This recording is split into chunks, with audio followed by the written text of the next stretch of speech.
Yes, people, we're back again. Big up to every single one of you that's in the house. Make sure you do me a favor. First things first, hit the like and subscribe because we are so close to 50K. And I We're think we might be flirting with able to it, do man. it Get him up to by the that, man. time we get to kickoff, man. We've literally about 300 away. So let's make sure that we can get this up to 50K. It'll be an incredible achievement to hit it before we kick off at Old Trafford. That is my target. Therefore, getting I'm that, man. hoping we can do it. I'm praying, DG. I'm praying now. I'm not begging people to hit subscribe. It's free. Like Come and on, people. It subscribe. doesn't Come on, cost a people. thing, man. It's right Yeah, there. man. You Subscribe, know what I'm tell a saying? friend. I don't normally beg, but I'm getting to the stage I'm gonna have to now because I'm so like want this to be before the season starts. You know what I'm saying? I got I'll tell you the exact number I've got: 49,697, which means See, I'm you're flirting with it. 303 away. 303 away. All I Some gotta people get probably you see to you more do. than their family, man. So the least you could do is smash the like button, whether you're laughing at Arsenal, whether you're supporting all the many different shows that Dan does. Just like, subscribe, comment. 50,000 is right there, people, man. Come on. Come It's on. mad. It's mad as well because what's going on with my lighting? But yeah, it's mad because I kind of I hit the other day with Saeed like 49, and I'm now kind of looking at there's 1,000 now. There's 303 left, and I'm like, come on, let's just get this done, people. Like then I Get can over the stop. line, I man. can stop nagging, you know what I mean? Then the next one is the big 6-0. But let's hit the 5-0 first, man. And I'd love to do it in time for that. But listen, man, needs no introduction. DG Deluded just literally dropped a show with Laurie. And how you been, man? You good? I'm good, man. I'm good, man. It's always a pleasure to be here. I'm sure people know, it's either a Friday on my channel or yours. It's always nice to talk football with people who know what they're talking about, man. So have it, man. Come on, love, bro, love. And yeah, let's make sure we do DG a favor, get his likes and subscribes up as well, please, people. You'll know where he is. He's putting out mad amount of content as well. So let's make Appreciate sure that. that we show him some love. And look, what we're going to talk about today, well, we're going to talk a little bit about preseason. We do still have one game at the weekend to discuss. And then, of course, it's going to be all eyes on the big one at Old Trafford, where it's going to be some new players on show for both sides, which we're going to come and talk about a little bit as well. There's still some business that could get done, which we're going to touch on. And there's definitely some player sales needed. But we're going to start with talking about preseason. Before we do that, once you've hit like and subscribe, please make sure you scan the QR code on screen or click on the link in the live chat and the description because Match Bingo is back and the season is around the corner. There's matches and other games that you can play along the way, but preseason is underway. And of course, Community Shield Championship football will be tonight. And there's a big jackpot for that one. So please make sure you get involved with that. I think it's Blackburn Ipswich or Birmingham Ipswich. Can't remember. So that's the game tonight. And yeah, then it's going to be Community Shield, pre-season, and then the big one at Old Trafford for you to get involved in. So Match Bingo is where it's at. Loads of people winning. Loads of people messaging me saying they're winning. And Gooners at the moment are winning the leaders board. So let's make sure if you're an Arsenal fan, make sure you shout me that you've won because then I can add you to the leaders board. So big up to you guys that have all won on Match Bingo as well. Big jackpot tonight for the game. And yeah, easy to win money from what I understand. So yeah, let's get involved. Okay, DG, let's talk about it, bro, because I was at the Villarreal game. I watched the Spurs game. I watched Newcastle and AC Milan on holiday. And I've got to say, the first two games I thought, cool. Last two games I thought, wow, I'm worried. And I want to get your thoughts generally on where you are at right now, 4 games into preseason with Manchester United at Old Trafford just around the corner, bro. What are you telling me? It's a weird one, Dan, because I have seen pre-seasons where we've obviously, ultimately, as the season's gone on, we've won nothing, but we've blitzed teams, we've smashed teams to pieces. Equally, this year's been a bit of a mixed bag. And I don't want to be a hypocrite and say I don't care about results. I think they always matter. And I think we need to have the mentality that it always matters. Yes, most of us have common sense. Despite what the media is saying and the agendas being ran, we know it's just pre-season. But then it brings me onto the performance. And I know it's about fitness, it's about giving people minutes, it's about trying other things. But within the remits of that, I could only go off what I see in it. And there's still the same old issues on the left-hand side, whether it's certain individuals or collectively. It's still quite stale in the final third. We're not really seeing anything different. Me and you have been very vocal about this in that whether it was Sesko or Gyökeres, no one, we just wanted a forward. And obviously Gyökeres, we're happy with him, but it's like a new player and the same old issues. We're not really creating or having teething issues with that and not really evolving.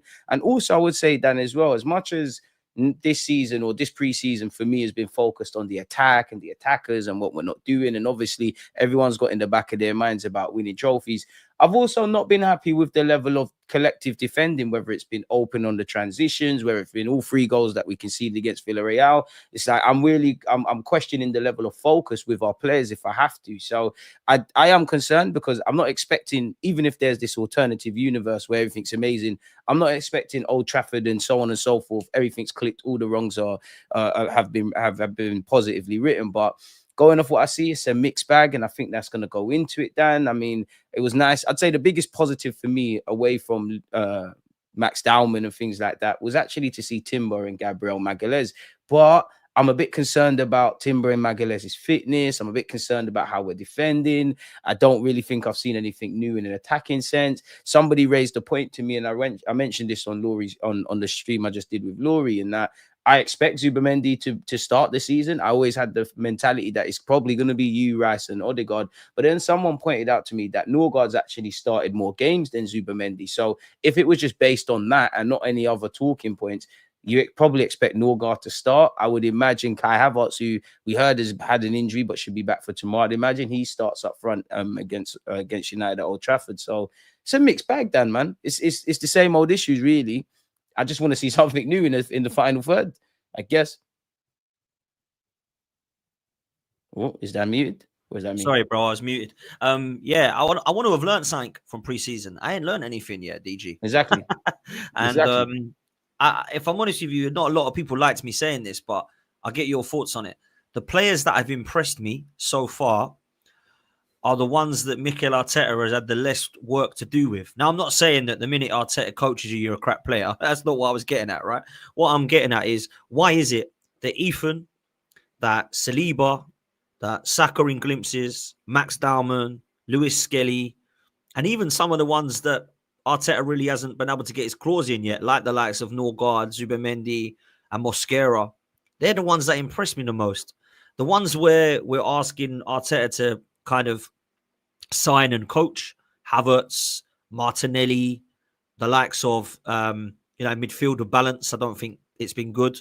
I don't think the defense has. I don't think Raya. I'm looking at this thinking, why are the players that have let me down so far in pre-season, they're the ones that Mikel Arteta has either signed or done some work with, and the ones that he hasn't had much time to work with yet, or the ones that he didn't sign, are the ones that I'm looking at as the better players. And people didn't like me saying that because they're like, that's just harsh on Arteta. You're just a hater. It's actually not really much. I'm just asking a genuine question about why that might be, because I don't think that's anything but facts. I've been massively impressed with Max Dowman. He's been, for me, without a doubt, the best player in pre-season. Star of the pre-season. Yeah, I think Ethan Nwaneri in the first half against both AC Milan and Villarreal was one of our better players. I think Lewis-Skelly's had his moments, but he's also had his good positive moments. Saliba's been excellent, I think, for the majority of it. Mosquera's come in and been very good, in my opinion. Zubamendi, likewise. A lot of people are talking about how they've not been impressed by Norgaard.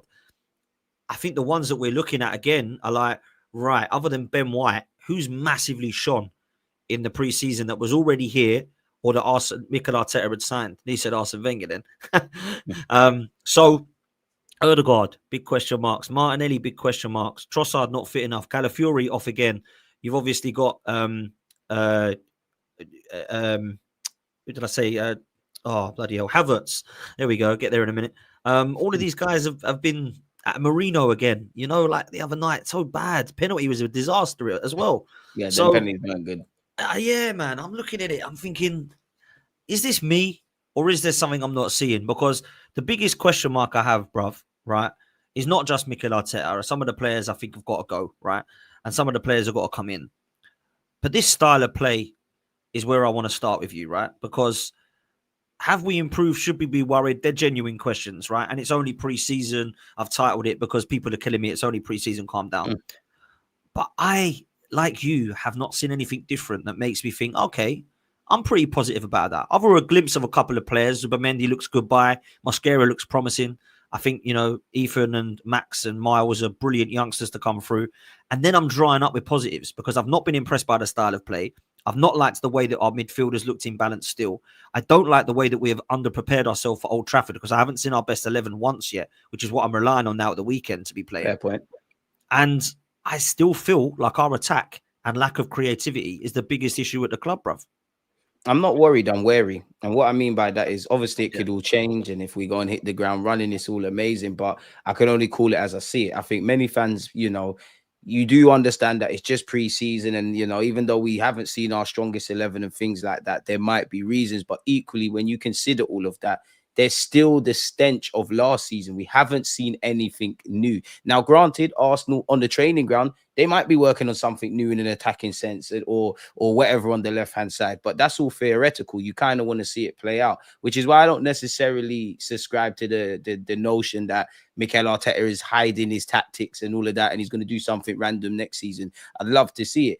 I just think it's a mixed bag. I just think it's the same old in that regards. We can only, when we remove our positives or negatives, whether we want the guy and don't want the guy, and we just look at it for where it is a bit stale. It is a bit predictable. It is still on script, really. And I do wonder psychologically for the players, as I mentioned, defensively, is your level of focus there? Because give or take, we're one of the best defensive teams in the Premier League and in Europe. Granted, it is pre-season, but some of the half chances that haven't gone in, some of the goals we've conceded, some of how teams have gone during this pre-season tour from one side of their pitch to the other, hasn't been to our kind of high standards. So it does point me down to the point where I always try to put myself in their shoes, not that I can be. It's like, do they need different ideas in that they are sticking to the script? They are doing what's told of them. They're not necessarily down in tools or anything, but do they need to be inspired again? Do they need something that gets the concentration levels going? Like, have they kind of, it's like doing the same tests over and over again and being or mastering a skill to the point where you can kind of do that in your sleep. Do they need something different to get their brain going again? And I have been wondering, like, where I look at Mikel Arteta in an attacking sense, I don't know what to make of it, Dan. And I say that to say this in that I know people say he's a negative coach, he's this, that, and the other. I'm not here to debate that, right? I do think he can. I wouldn't describe him as an attacking coach, but you've shown me he can do it. For whatever reason, 2022, 23, people will point to that. Some players that are not at this club and some players that are at this club individually in an attacking sense have improved. So you do have the capacity to do it, but you're not doing it. So why aren't you doing it? Do you not want to do it? Are you still hurt from a few seasons? Are you too focused on micromanaging the other team and overthinking about them, which isn't a bad thing, but it comes at a cost, because no matter how much we want to predict what an opponent does and we want to control games, we still need to put the ball in the back of the net. And I genuinely feel where you look at our attackers, Dan, they're not bad. Do I think Martinelli's falling off a cliff? 1,000,000%. Trossard's probably going to go, but nobody's convinced with either one on the left-hand side, to the point where a lot of us have concerns about Madueke, Dan, myself included, or his signing, but we're going to give him a chance. We just want to see him play because it is something different. I don't feel them three are bad players. I don't know how we got to this point of Marino and Kai Havertz up front, but here we are. They can kind of chip in. And we know how great Gyökeres is, and we know how great Saka is, isn't it? All of them are not bad players. But are we getting the best out of the players initially? Like, yeah, on one hand, Martinelli needs to fix up, but are we setting conditions for them? Are we thriving? Can we look at the attacking half of our team or how we're playing and saying it's as white and black as you bring in X, Y, Z player and we're now amazing? Clearly, Gyökeres has some teething issues. He's going to have to adapt. He's clearly not fully fit. But I think you'd be very naive if you think we just put Gyökeres up front, who is a killer, and all the issues are there. Like, he only had 14 touches. Granted, Villarreal, are going to defend well and they went into a low block. But people say preseason's a chance to try things, right, and do different things. He had 14 touches, 6 in the box. So for argument's sake, could it have been worth going off script and maybe trying to be a bit more direct, which we kind of were, be a bit more direct, try to feed him a bit more, try to get a temperature on what's that about? I don't know, damn, man, but I'm not necessarily convinced with us in the final third. I think we look a bit shaky defensively. As you know yourself, that's what decides football games. And then a lot of people have questions about the midfield. So it's on brand with what our preseason's been done, which has been a mixed bag, like a mixed bag. We just have to hope Bilbao is quality. And the week out, next week, boy, you know what time it is against Man United, man. I'm sure your phone's probably popping off with all the Man United fans doing what they're doing. So it's showtime. Of course, bro. Look, everyone's looking forward to the season starting. Everyone's looking forward to the games kicking off. My question mark is, are we ready? And I will know if we're ready when I see our players on the weekend. And if we are playing a team that I expect to start against Man United Old Trafford, I will say fair play.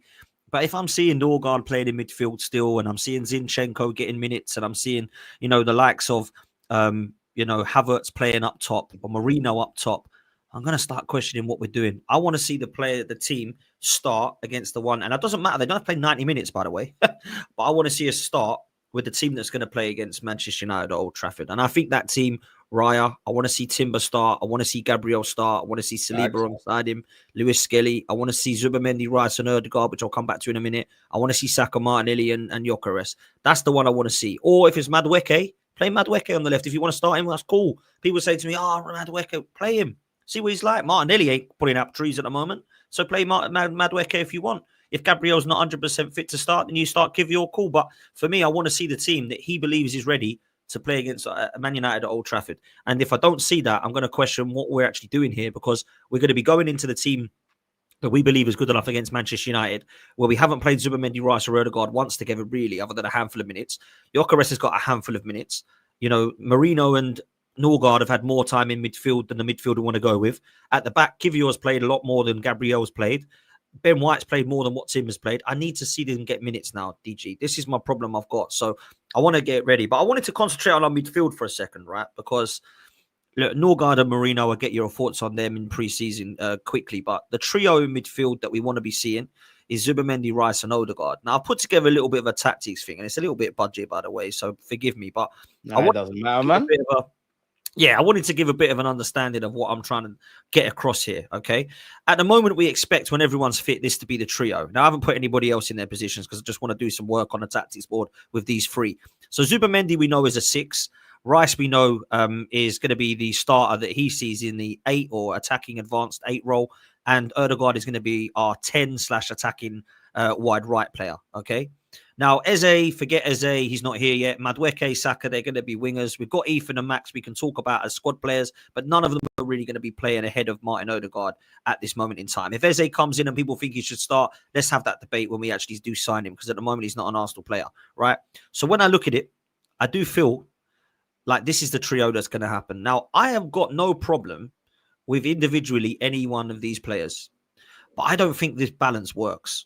And I'll tell you why, okay? Now, Zubamendi is clearly a 6. There's no denying that. I'm not going to put him anywhere higher up the pitch. But what I'm going to do is try and ask your thoughts on what we do in midfield like this. So, for example, Zubamendi, we all know, is going to be the 6. And I don't want him up here, or I don't want him on the right, and I don't want him on the left. So he's going to stay in and around this area, right? That's fine. No problem with that. My issue is this guy here. I absolutely love Declan Rice. And I love everything that he's got about it in terms of his mentality and his technical ability, his work rate, his engine, everything that off the ball is superb. I don't really like Rice up here. I've got no problem with Rice here. Exactly. I've got no problem with Rice here. I've got no problem with Rice here until I get to about here. And I go, oh, no, stop. I don't want you here. And this is my problem. Now, we'll come to Ødegaard in a minute. But what I would love to see from Arsenal is this. 4-2-3-1. Now, we'll come to him in a minute, right? Because I've still got question marks over this even. However, for these two, Zubamendi and Rice, to work, I want to be seeing Rice as a box-to-box engine like this, like a Patrick Vieira, role. He's not going to be as good as Patrick Vieira, but that's what I'm seeing. And Zubamendi doing the kind of dirty way. Now, he can go forward. We've seen it against Villarreal and other teams, but I'd rather him be kind of like this, and Rice being that box-to-box engine, using every blade of grass, being that guy we absolutely love. Then you've got Ødegaard, which is more in a natural 10. Now, some people don't see him as a 10, and I've got to be honest with you, I see him as more as an advanced 8, if I'm honest with you. However, if you're going to play him in the 10, the one good thing about it is he doesn't stay here. Ødegaard at the moment just does this. Oh, allergic to go over here, I better come back here. Oh, no, I want to go over there, but really I should be over here. Ødegaard can do more of this. So what we're seeing is Ødegaard allowing Martinelli over here, playing into play with Lewis-Skelly, overlapping with him when he inverts in midfield. Like we saw in 2022-23 on the transition as well. Exactly, bro. So this is where I'm at. I want to be seeing that more 4-2-3-1. Now, I'm not saying Mikel Arteta won't do that, but I thought by now we would have actually tried it. I thought by now we would have actually tried a double pivot of Zubamendi and Rice and just see what Ødegaard can do floating around in that 10. What's your thoughts on that, bro? I mean, bring it up again. Let me bring it up. Because you know me, I like the tactics thing. I like it. Yeah. So, like, obviously, you see where you had Rice, like with the Villarreal example. Yeah. Like when he was basically on the edge. I don't want Rice there. I don't want Rice to consistently have to receive the ball in between the lines. Rice is not a man that look over the shoulder. Oh, he's on me. Like let me go back. There's going to be elements of that. I think another reason as to why Mikel Arteta likes Rice so high up the field is because the minute we lose the ball, we want to win it as quickly and as high up the field when the team's disjointed. That's why I think generally Rice wants to be where he wants Rice there. And I agree with you, man, because I think Zubimendi, I mean this in a good way. It's a weird one in that he's comfortable on the right-hand side. He likes to go over to the left. Obviously, Rice is a natural right-footed player, but we've got him on the left, which adds to that kind of conundrum. I think we need to copy PSG. Now, granted, we don't have the midfield that they have. We don't have the coach that they have, with the greatest of respect. But I do think players need to move. I think we need to, as much as I think it's got us to this point in a positive way, that we're very structured, that every player's got a complicated individual job and they know how it ties into their teammates either side of them or all over the squad. We need a bit of healthy randomness. Where you look at PSG and Luis Enrique, obviously Luis Enrique is a quality manager. He's an overthinker. He's a madman. Obviously, he's many levels above Mikel Arteta, but there's a lot of similarities.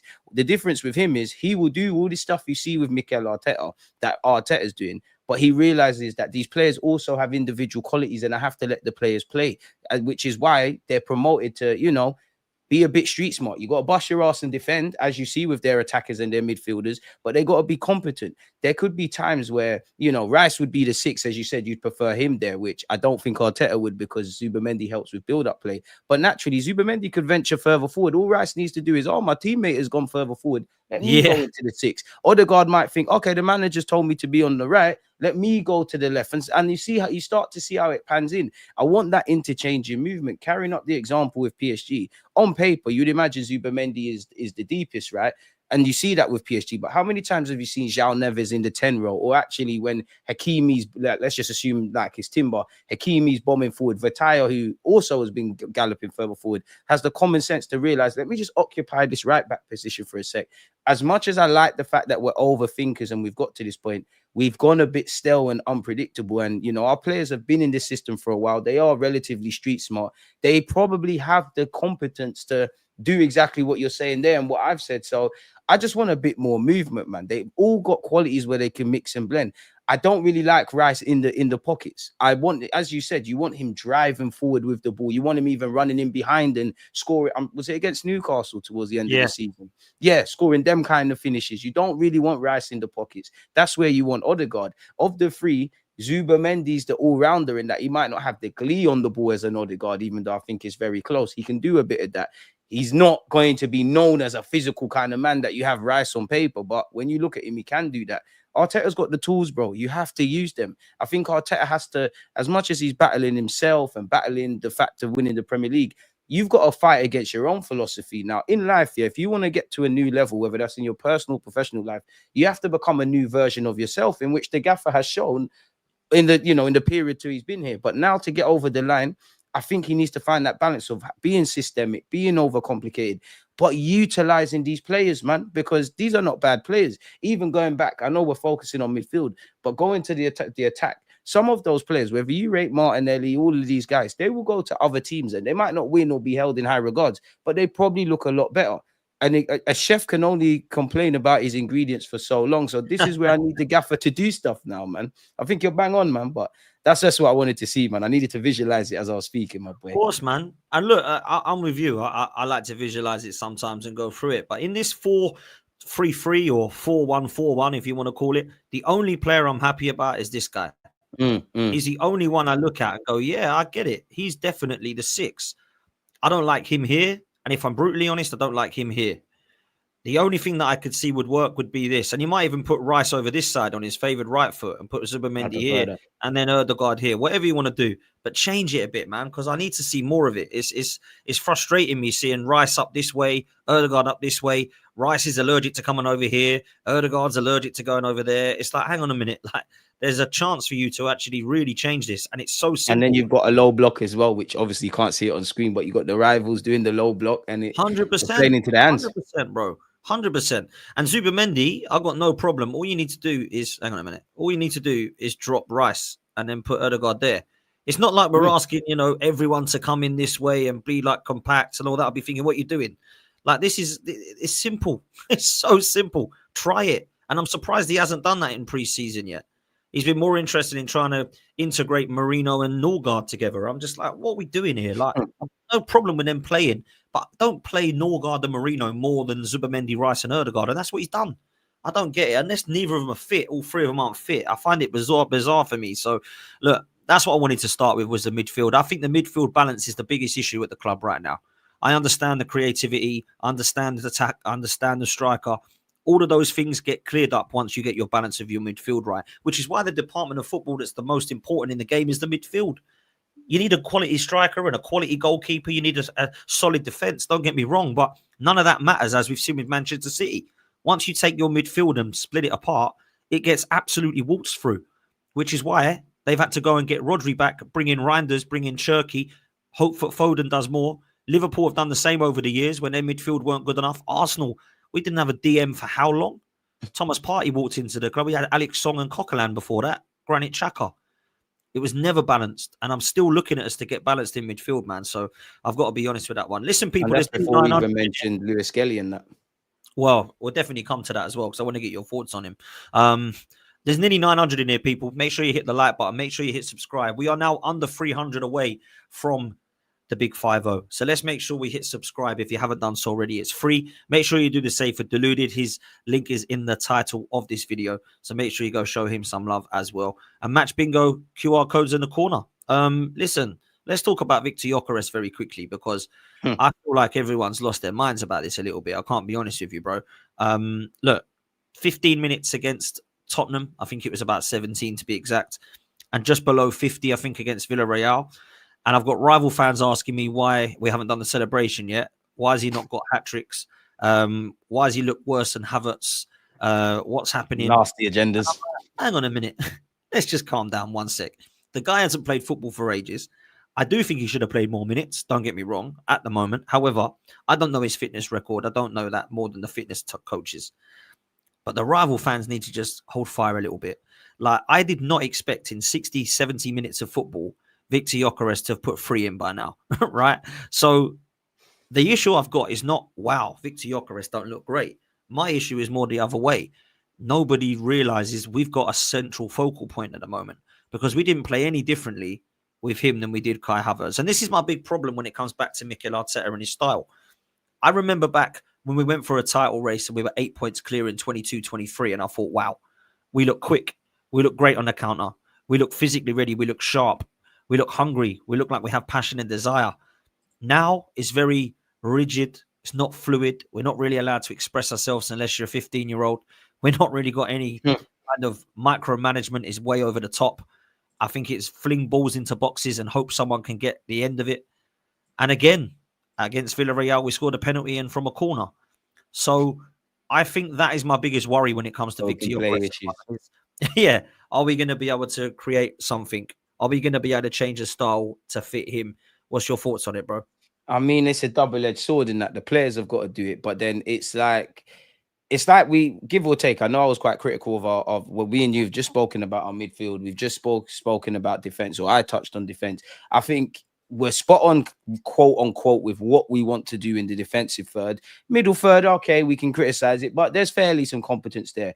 Once we get into the final third, we've got this double-edged sort of, we just stick to the script, front ways, back ways, keeping possession, which in isolation, I don't have an issue. We can't just go gun-ho, just shooting from anywhere, but we don't have the element of going against the script. And we do look like we don't have answers. And when it works, but then it doesn't matter whether we're winning, losing, or drawing, as we saw last season. We're just going to keep the same thing. We don't have the ability to, quote unquote, throw the kitchen sink. And maybe that's for Mikel Arteta to, as much as he likes to micromanage, to hang back a bit and say, do you know what? To a degree, I'm just going to let my players do what they can do. I'm going to let them have that sixth sense, because I do believe that. I think good players are always good with good players, right? And the vast majority of these players have played together for a while. So I might pop a ball around the corner, or Martinelli's definitely going to be there. I might, keep the ball for 2 seconds because I know Saka is going to want it to feet. We need a bit of that. Either Arteta's got to promote different 2v1, 1v1 situations, or he's got to let the players do their thing, because as I said at the beginning, you're very naive if you thought we were just going to sign Gyökeres, he slapped on and he's going to be great. Now, you touched on rivals. The game's the game. They're going to do what they're going to do in it. The same way we're going to be out there for Liam Delap, Sesko, not that he'll fail, but Isaac, all of these guys. The game's the game. Reality is with Gyökeres, I think, was it yesterday or the day before? Arteta had a press conference and he said he's had 5 or 6 training sessions. We know he's played 17 minutes, I think he said, against Spurs. And let's just call it an hour against Villarreal. He's not going to be fit and firing. What I did like about him is he did occupy the centre halves and stand next to the centre halves a bit more than they would if you had your Havertz or everybody else that we saw there. I don't know if Arteta has told him to do that. I don't know if that's Gyökeres doing that. I don't know if that's something we tried. And I do think he was isolated in that regards. What I did like for him, but didn't like collectively, is naturally, if you're a further forward player and you're not getting the ball, what are you going to do if you're not a coward, which Gyökeres isn't? You're going to drop deep, right? So he's now dropping deep, going searching for the ball, which I like that for Gyökeres because you're not hiding and you're not feeling sorry for yourself. You're trying to go about yourself, and he won a couple of fouls. What I don't like is that's exactly what's going to happen, because that goes back to what you said about midfield and maybe creating 2v1s, maybe being a bit more, playing that difficult pass a bit more. I think Ben White popped one over the top for Martinelli. It came to nothing. I understand Mikel Arteta doesn't necessarily like those things. I don't necessarily like them. Like, if I'm a manager, I prefer it short 9 times out of 10. But we need to have different ways of playing. It's like, rather than these things become like ingredients or other ways we can play, it just it kind of comes like we're relying on that. Like, you look at the PSG game, really, when Partey's doing long throws, we don't look like we're going to do anything. Couple of times pre-season we've gone long. These just need to be added aspects, man. So this is what it comes down to. The hardest thing is to score goals. And respectfully, Arteta, like, you have come through La Masia, you've been at PSG, you've learned from Pep, you've played under Wenger. Like, I know you know about attacking football, and also you showed it to me. So why I can't see it, I don't know. Are you choosing not to do it? And if you're choosing not to do it, why are you doing that? I understand people saying Mikel Arteta doesn't want to show his hand in pre-season. Everybody's watching. I think that's very naive, but these are things that were crippling us last season and the season before that. And again, for me, especially around movement and rotation in positions, especially around the midfield, that is how you disrupt low blocks. We all know 9 times out of 10, we're going to be playing low blocks for the 38 games. Granted, not every game. When we play Liverpool, when we played this, when we played that, it's not necessarily going to be that. But even that, Liverpool might not necessarily play a low block. City the same, maybe even Man United, which, again, the game last season at Old Trafford gives food for thought. But if they're not going to be a low block or be defensive, they're going to be a bit more defensively minded than they would against other opponents. So this is what we need. We either need more rotations. We either need to be a bit more cute and clever in the pockets. We need to play a bit quicker. We might need to stretch the width. Also, I'm of the belief where, you know what, Arteta, life's about balance. If you want to do this inverted fullback thing and all the things that me and you are moaning about, great. When it works, fantastic. But when it doesn't work, can we quickly go back to a traditional fullback and do all the other things we're asking for? Like, I'm no expert. You're the UEFA B manager, but we all watch Arsenal and we know our issues, to the point, Dan, where I said this to you before last season. Whenever we played low blocks, I wanted us to score within the first 5 minutes, because that would make me a bit more happier. Because if anything, their game plan's gone out the window. If they're in a low block and we've scored, to some degree, what's happening here? To some degree, they're gonna have to get at us, Dan. So I don't know what to tell you, Dan, but he's gonna have to find a way about it, man. He's gonna have to. Facts, bro. Facts, bro. And it's about finding a way to utilize what everyone's been saying we're crying out for. Because there's no way that you can tell me that we can keep playing the way we're playing and Gyökeres will just score goals. He will score goals, but he's not going to fire us to the top. We've got to now find the best way to do that, man. And look, let me bring the tactics board up again, because me and you are visual. Let me explain what I mean, right? At the moment, this is what we think everyone fit. We ain't got Eze. Everyone wants a left winger. I get it. But forget that for now. When everyone's fit, this is what we got. We've got Zubamendi, obviously, in the 6. And he's going to be holding the deep line. We've got Rice over as this kind of advanced 8 role. We've got Ødegaard as his advanced right role. Martinelli's on the left, and then Saka's on the right. Obviously, we've got Gyökeres. Now, this is what's been happening in pre-season, right? Zubamendi's getting on the ball. It's going to Rice. It's going to Martinelli. Martinelli's like, no, back to Rice. Rice back to Zubamendi. Zubamendi says, Ødegaard, you have a go. Ødegaard goes up to Saka. Saka back to Ødegaard. Saka back to Ødegaard, back to Saka. Saka back to Zubamendi. It's very, very possession-based, boring. And then you throw Lewis-Skelly in there as well. Say again? And then you throw Lewis-Skelly in there, and it's exactly. Skelly's inverting as well as that. I should have brought him on as well, to be fair, into it, right? And then what happens is Saka gets the ball and he just lumps it into the box and it gets cleared out, or he lumps it into the box and it gets cleared away. Then you got Martinelli. Martinelli's not even getting crosses in at the moment. He's just passing it back to Rice, and Rice is driving forward with it, right? when I say to you that I feel we're missing something from 22-23, the one thing that I kept saying on streams that I loved about that team was triangles and passing in triangles. And that's something I ain't seen at Arsenal for a while.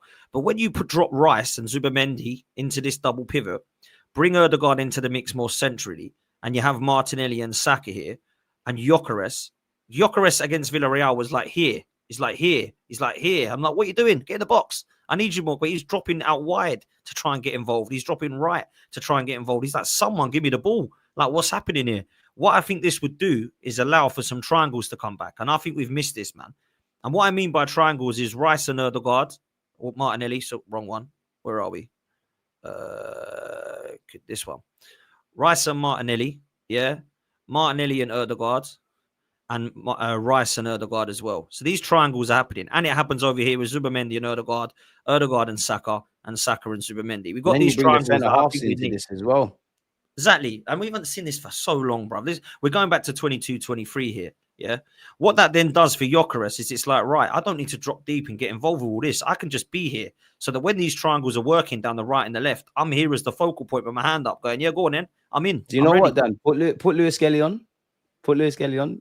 I can't even find where Lewis-Skelly is. Let's just make him a magic man. I'll make it. It's Timber at the moment, but I'll make it Lewis-Skelly. Go on. Yeah, put Lewis-Skelly on. Then Lewis. Obviously, everyone just pretend the centre halves are on the pitch as well, and Rice. Well, put Lewis-Skelly where Rice is, and then remove Rice. So then you've got Lewis-Skelly, and everyone just pretend they're centre halves. Remember that? What did Dan just say there? Gyökeres is in the box, right? Now, what can Rice do if Lewis-Skelly is playing that triangle? What do we know about Rice? He's got legs, right, and a lot of his goals has been him bursting into the box. So now, if Dan visualizes and you just remember what he just said about Gyökeres is in the box, and this could be several others, what's Rice going to do? Rice is obviously he's not going to start his run from where Dan's got him right now, but Rice is going to gallop into the box. This is it. You've got triangles, and then you've got runners off the ball. Runners. All it takes is one person in the opposition's team not to realize what's going on, because this is football. People make mistakes. All we need is that one moment we've bagged. Or if Rice makes a run further forward, the ball might not go to him. There might be a more simpler option. And like for example, when another man in our team makes a run off the ball out wide, and then we can do triangles out wide, and somebody loses a runner. Then you ask questions of fullbacks in a compact unit. Does the right back or left back, do I go out and stop the cross? Or has the manager told me we don't mind dealing with crosses when we react in the other way? At some point, we have to control the controllables. There's no woe is me. We've got the ability to kind of ease the pressure on the questions that every Arsenal fan's asking, as shown with what Dan's just done. Especially because you've got Lewis-Skelly, which is designed at essentially having 4 centre mids. Exactly. When he inverts. And I think, like the triangles thing is something that I've always liked in football. And it's something that I actually did appreciate Arteta doing in the early stages. And I haven't seen that as much because we've been getting the ball out wide and just whipping it in and smashing it in with crosses and waiting for corners and all this kind of stuff. And I'm looking at it thinking, this is quite an interesting one. And Rich or Eagle Died Football, big up to you every time, man. He says, how does this sign Eze? Obviously, he doesn't want us to sign Eze. But if we sign Eze essentially will be brought into the mold of the Ødegaard role, in my opinion. I think that he's going to have a chance to play left, but I think I would like to see him more centrally because I think he'd be great. And to be fair to him, I think he can play in 3 roles. I think he can play in Ødegaard's position here, in Rice's or Lewis-Skelly, where Lewis-Skelly is now, or in the Martinelli role. And I think he's going to help us with low blocks massively because Eze, he just gives us that little bit of spark and something different, which I think fits this like a glove, man. I think he does, bro. I really think he does, man. Big time. So, look, at the moment, what's happening in terms of triangles, because people say, where's the triangles? Where's the triangles? Our triangles at the moment are this, and it ain't good. Because for me, I don't want to see this as a triangle, and I don't want to see this as a triangle, because that isn't good. That isn't good. Because we're asking for Gyökeres to do a lot more than just stay in the box. So when you're doing that, you're saying Gyökeres got to come and get involved with this. I don't want to see that. Why I want the other triangles, which I had on recently, because obviously Gyökeres can be that focal point then. Do you know what I'm saying? The only triangles you see is Ødegaard exaggerated to the right next to Saka, and you give or take Timber or Ben White. That's the only thing close to consistent triangles you see with us.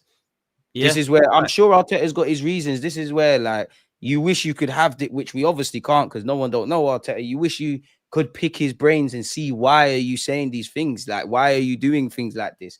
But we can't. So we can only call it as we see it, and it's predictable. Like, you know, clearly whatever we've done, rightly or wrongly, positively or not, has got us to this point, but we've stagnated a bit, and it's down to us now to get to the next level.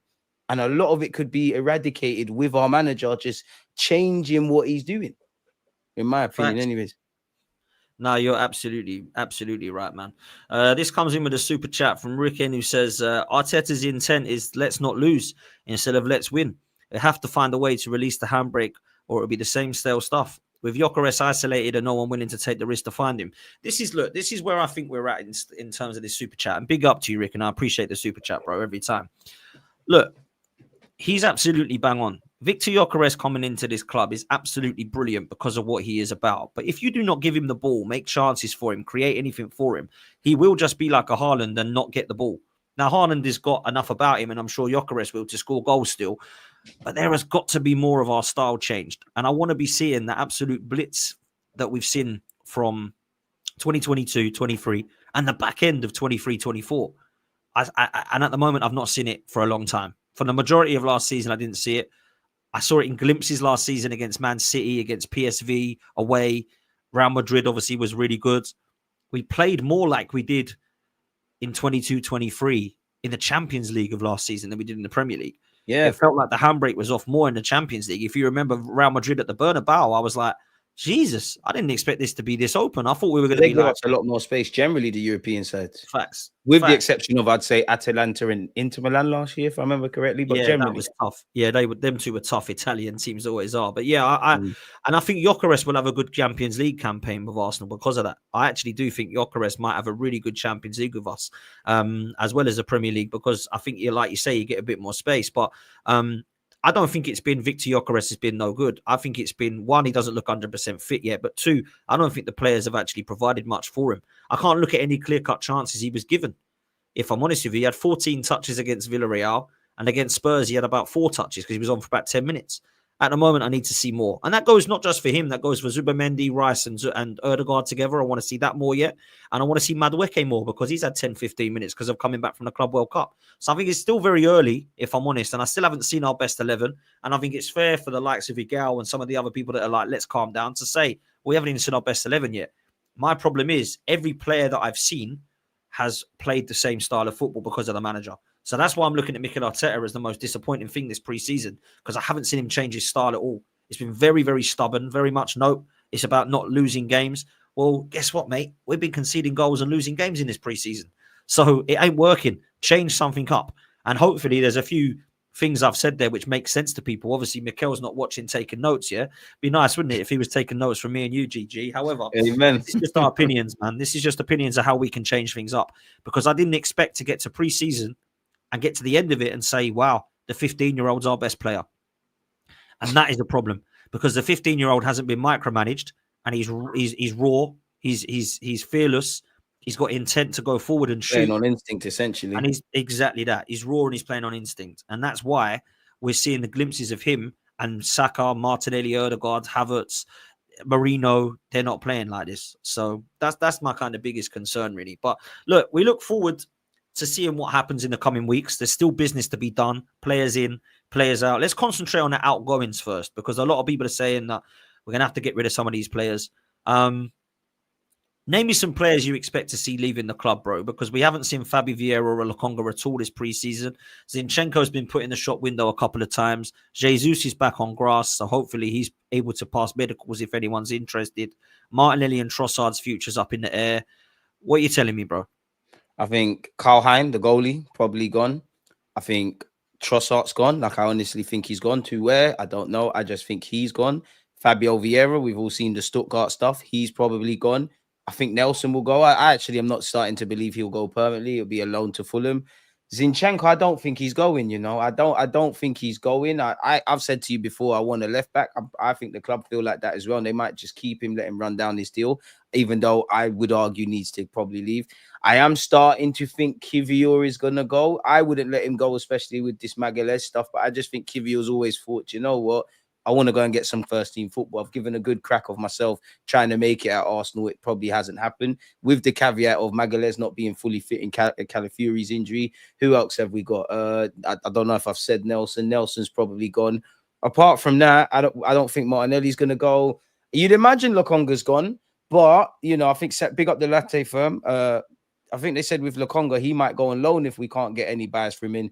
He's a weird one because he's gone on tour, which some haven't. He's gone on tour. He's been on the bench, but he's not played. You know, Lokonga loves to speak in the press and whatnot. He spoke before the window started. Yeah, he said, "Oh yeah, I want to leave. I understand it's my time. I love staying in Sevilla. Clearly, they don't love you because they don't want to buy you." But I'm starting to. It's a mixed bag. I am starting to think it's probably going to be a couple of loans for a couple of players that need to cut.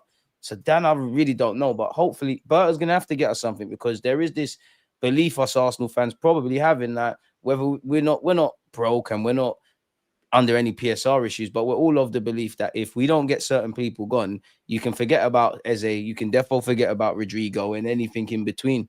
So it's a muddied one, man. In Berta, we trust, man, but we need to get a move on because you're seeing everyone, even United, getting some money now or in the process of getting some. And we every day you wake up, you're seeing Chelsea selling players. Like generally, we need to get better at selling players. Right now, we need to flush players off the wages, get any fee we can. But I think it's more about the wages for the club. And me and you have spoken about it before, Dan.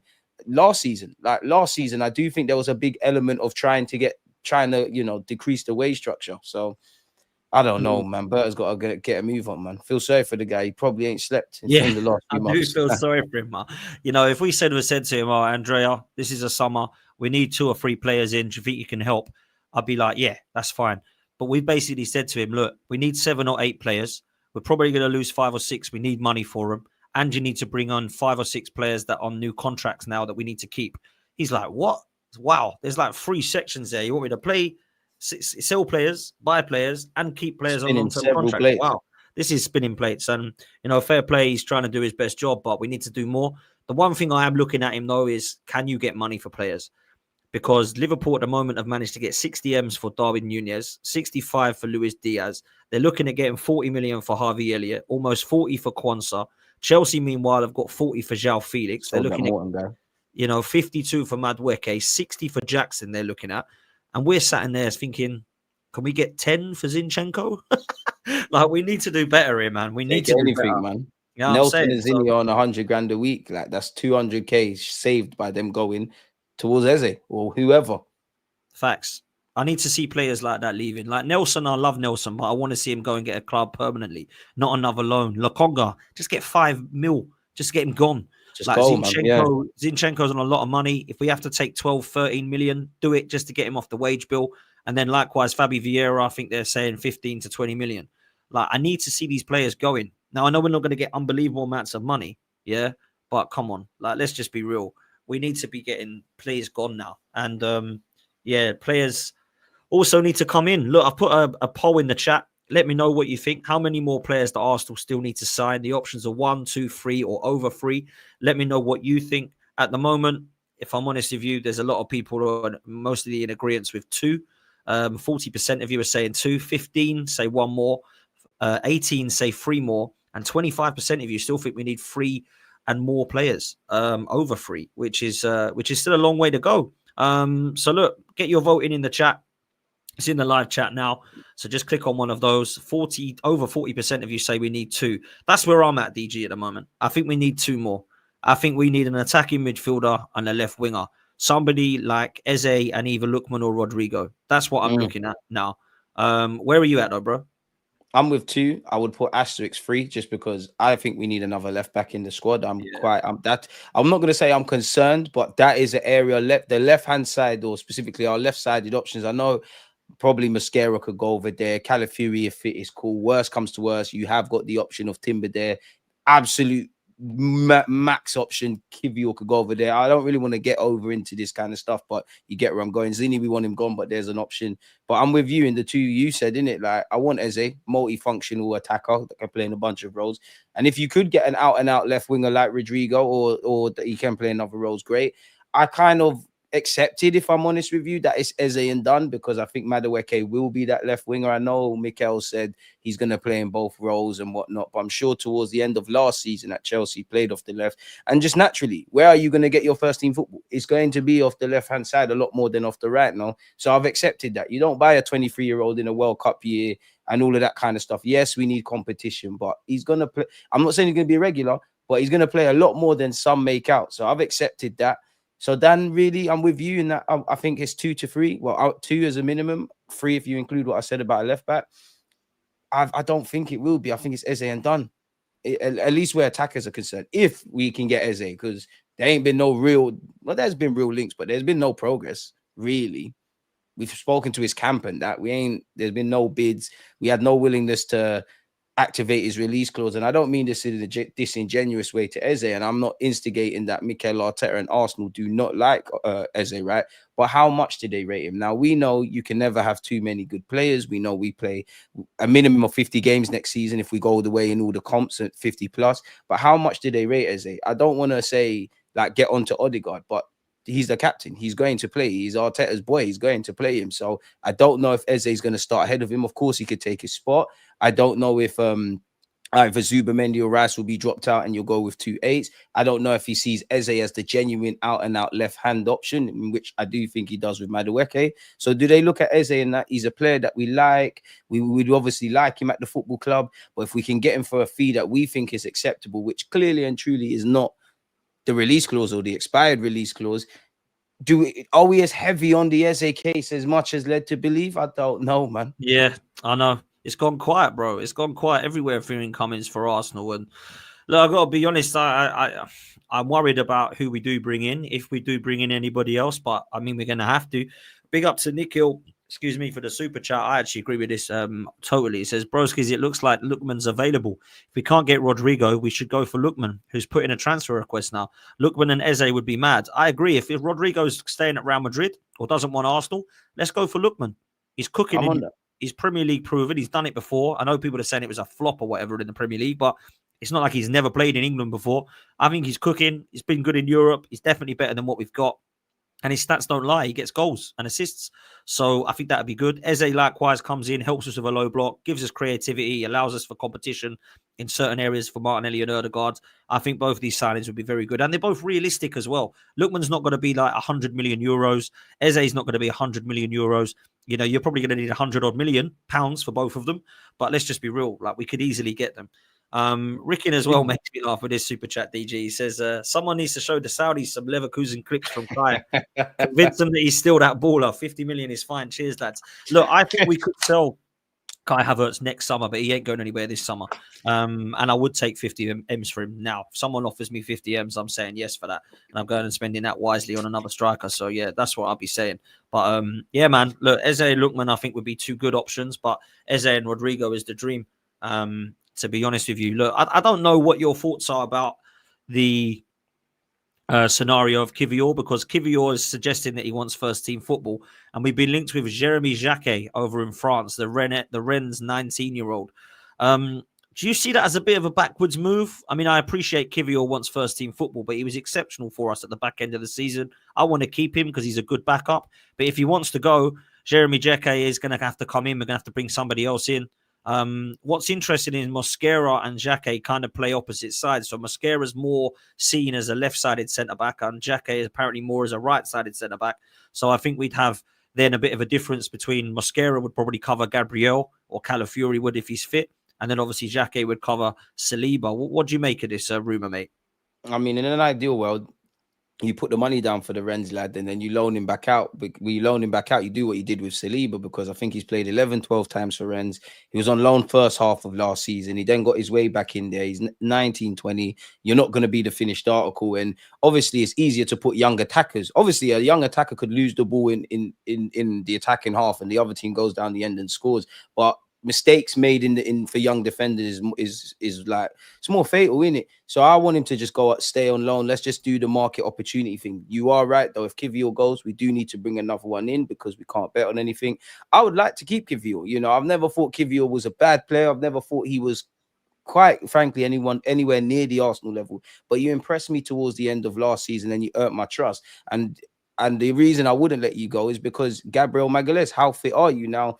I'd appreciate if Magalhaes starts tomorrow, if he gets significant minutes, or if he gets some level of minutes. That's a step in the right direction. And I think Magalhaes is probably one that Arteta will wait to the last minute, the last available fitness test to see if you can be part of the Man United game. But then we don't want to relapse. So for me, Kiwior has to play. I do think regardless of how Kiwior got into the team the back end of last season, and all the talking points that we've spoken about during the summer, and now I think Kiwior's always wanted to go. Like, I think he said, you know what, I like being at Arsenal.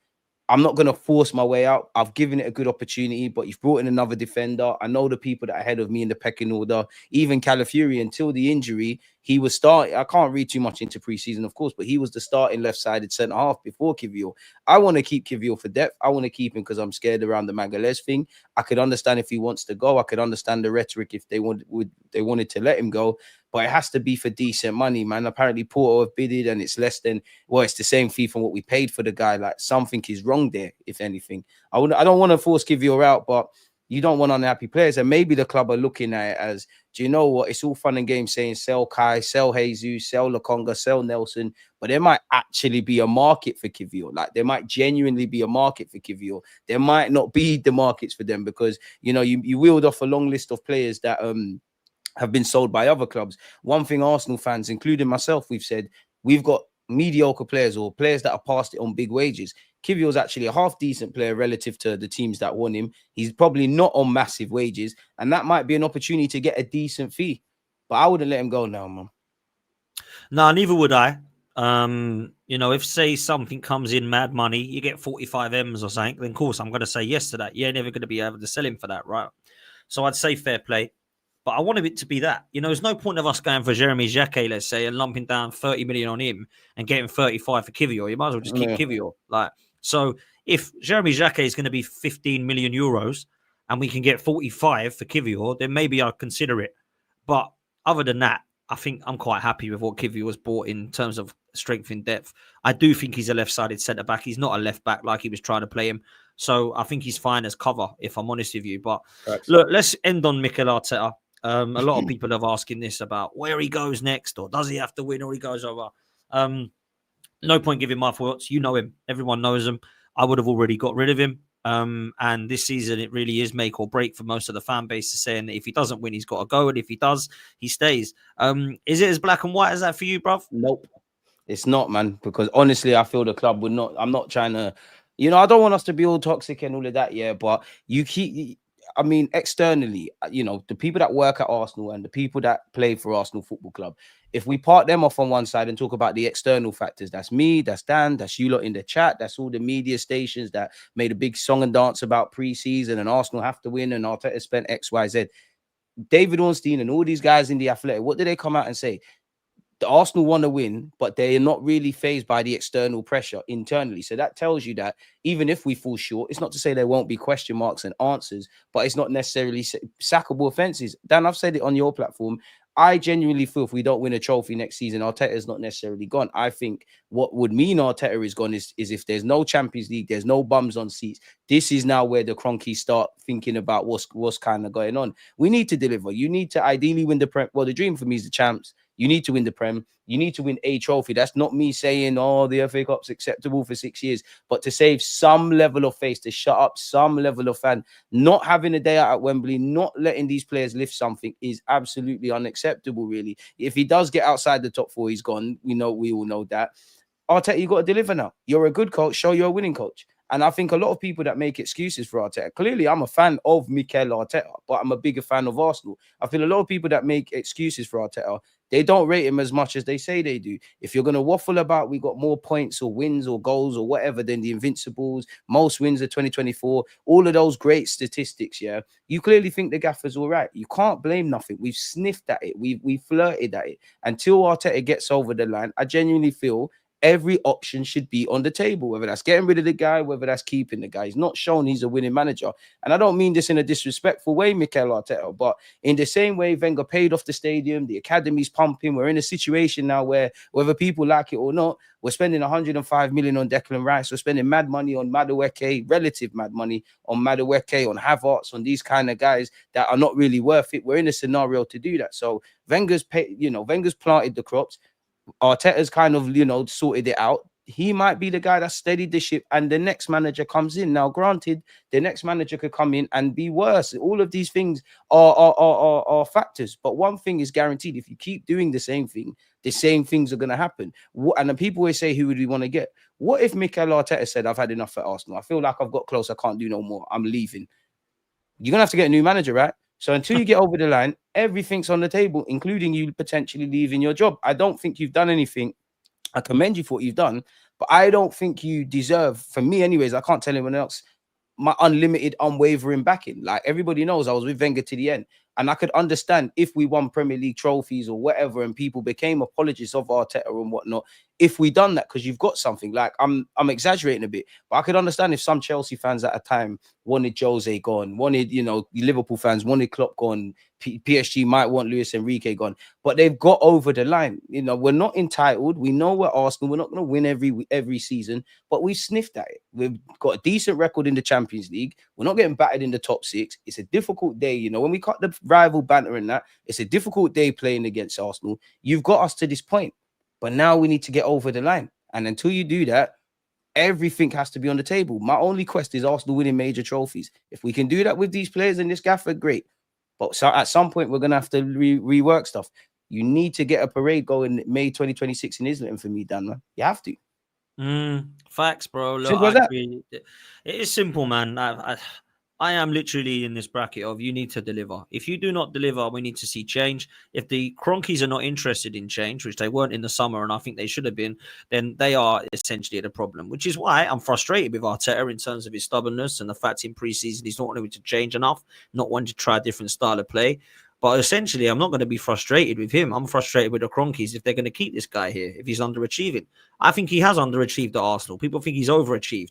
I don't think he has overachieved at Arsenal. I think getting into the Champions League, that is not overachieving. Top 4 is not overachieving. Overachieving at Arsenal is winning the Champions League and a Premier League and with a dusty team or whatever. I don't think this team is dusty. I think it's good enough to win a trophy. He hasn't done. I don't think this team would be a shock if we won the Champions League because of what we've spent on it, or a Premier League, and he hasn't done it. So essentially, when you're in 19 trophies or whatever it's been, or 20, is it over 20 now?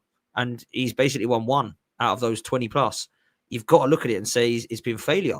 So I don't think we should be rewarding that failure. I don't think it should be on anywhere near 15 mil a year, which makes me laugh when people say, well, who'd you get? Well, if we've got 15 mil to give to managers, they'll be absolutely queued up at the door. Trust me.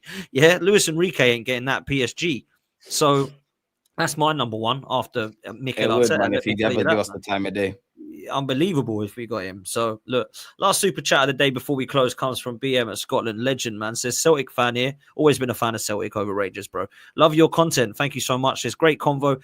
Kieran Tierney's back at home now. Let's hope that Saka doesn't get another bad injury. Look, I hope no one gets another bad injury at Arsenal. We've had way too many of those. But Kieran Tierney, I've got to be honest, I think he's been the best left back we've had in the last 5 years. I've been a big fan of him, and I appreciate he overlaps and he's not modern day and he's old school, but I like Scotsman, man. I like that. I love the Flying Scotsman. He was one of my favourite players. I think defensively he was quality. Yeah, he overlaps, but he was the best deliverer of a ball that we've got from the left wing in a long time. So, look, I hope he does well. I said I wanted him to revive his career. I've got nothing but love for Kieran Tierney. I don't know how anyone can hate on a player like that with his professionalism and his mentality. So I hope he does well at Celtic, and hopefully you make him feel welcome with open arms back home, man. So big up to you. We're going to finish it there. DG, any stuff you got coming up, bro? What you made me forget what I got. 1:45. So in a couple of minutes, like 9 minutes, I'm going live again. Probably regurgitate stuff we've been speaking about. Go over the Rodrigo Eze stuff and anything that's come out while we've been here. So yeah, man. If you ain't done with your Arsenal chat, come and join me, man. And big up the chat. It's always a pleasure being here with you, Dan. Big up the mods as well. It's always a pleasure, man. So yeah, 1:45 today. I'll be live again. Big up, man. Listen, stay where you are, people. We're going to send you over to DG now and raid him. So make sure you go show him some love. We've got over 1,000 in here, so make sure we go show him some love.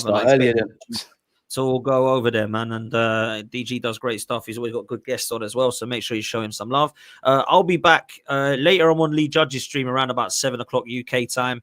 And at 8 o'clock UK time, we've got the women's show on here. So make sure that you're going to show him some love. When I say the women's show, they are talking about the men's game. but it's a women's panel. I wanted to get more voices that were female in here as well. So I watched we it got last week. Sophie. That's cold, man. Yeah, it was good, man. Yeah, Sophie hosts. I mean, Sophie's incredible. You got Liv on, you got Kenya on tonight as well, and you got Lucy on as well. So go show them some love at 8 p.m. on this channel. And yeah, I'll be back myself over the weekend. So yeah, big up. Go show DG some love. Make sure you're following Match Bingo. Hit like and subscribe. We'll see you on the next one. We're out. Laters.